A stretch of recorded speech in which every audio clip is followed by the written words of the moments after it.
Let's give Custard another try. Okay. Am Custard. I on now, John? You It's are working. on. Ah, Is that, yeah. is that So, an accent? yeah, I'm out here in Perth, Western Australia, and Wow. I'm quite possibly as far away from you guys as I don't know, maybe anybody. I don't know. So Right on, right on. Did you wild. call into my show a long time no, ago? no. No, you never called. Okay, because somebody else from the outback of Australia had called in previously. I had a guy that used to listen to me down in South Africa too, and Um, but John, can I just say to you that a lot of Australians became very much aware of the whole devolution thing that you so articulately talked about. And I actually stood as a federal Senate candidate for Western Australia on two occasions in 2016 and 2019. And I actually lost hundreds and hundreds of dollars on the US election in 2020. And I thought, that's bullshit. What the hell? I just knew it was rigged.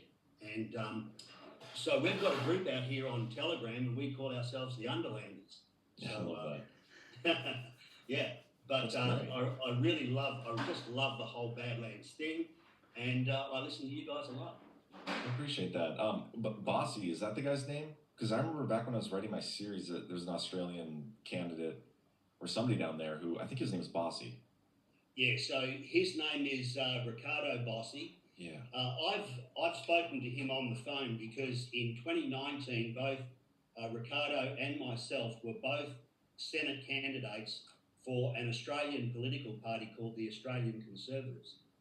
And Ricardo Bossi is ex-SAS, and he was a lieutenant in the SAS. So he's a pretty serious sort of guy, but I think largely, I think a lot of people in Australia think he's probably off the reservation a little bit. Yeah. I think we all are a little bit. Honestly, when you sound like you guys do with that accent, I'm like, they're probably a little off the reservation. I love that. That's one of my favorite accents. What time is it there, by the way? Unfortunately, out here in Australia since the Bondi Beach shooting, the Australian Parliament has been recalled prematurely, and Oh, no. it looks like they're going to pass some pretty draconian free speech laws. They've already done it around social media with kids. It's this country's fucked. What else are they looking to pass?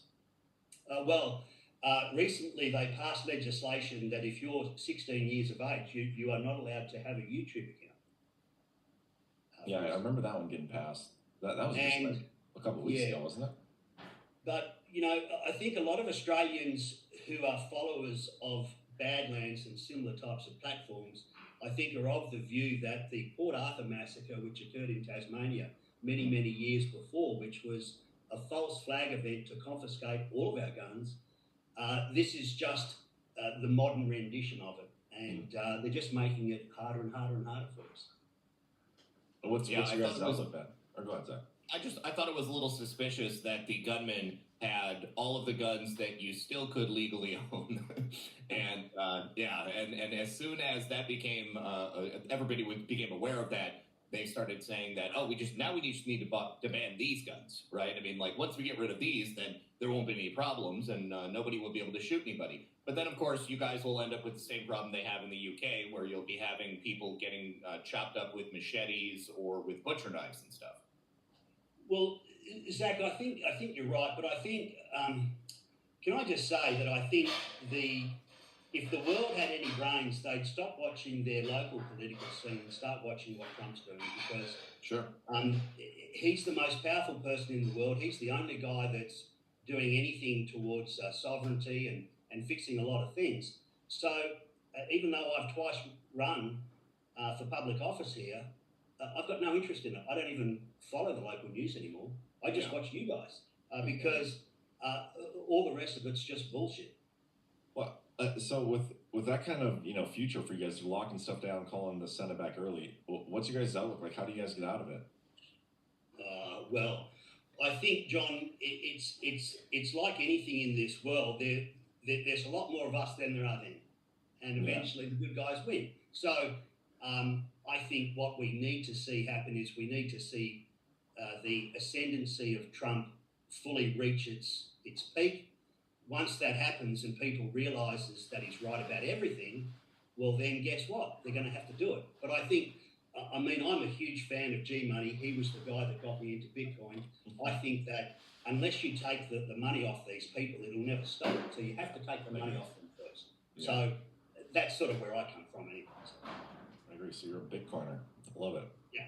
So, yeah. Oh, and if I could make a suggestion in terms of a conspiracy theory, Zach, and this is not to take anything away from Brad's fantastic documentary, but I think if you had a person on called Dr. Judy Woods, she wrote a very good book about where did the towers go, and she prosecutes a good argument that they were turned to dust by a direct energy weapon. I think she would be a fantastic guest.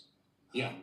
But Judy Wood. I'm very familiar with Judy Wood. I've got her book, and it's been one of the angles on 9/11 that I've always wanted to do on the show. So yeah, great idea. I wrote that down. All right, guys. Well, listen, I'll let you go, but I'll just say, g'day, mate, buddy Cobber, and I'm busting to go to the dunny. See you, mate. Good eye, mate. Oh, that's awesome. I absolutely love Australian accents.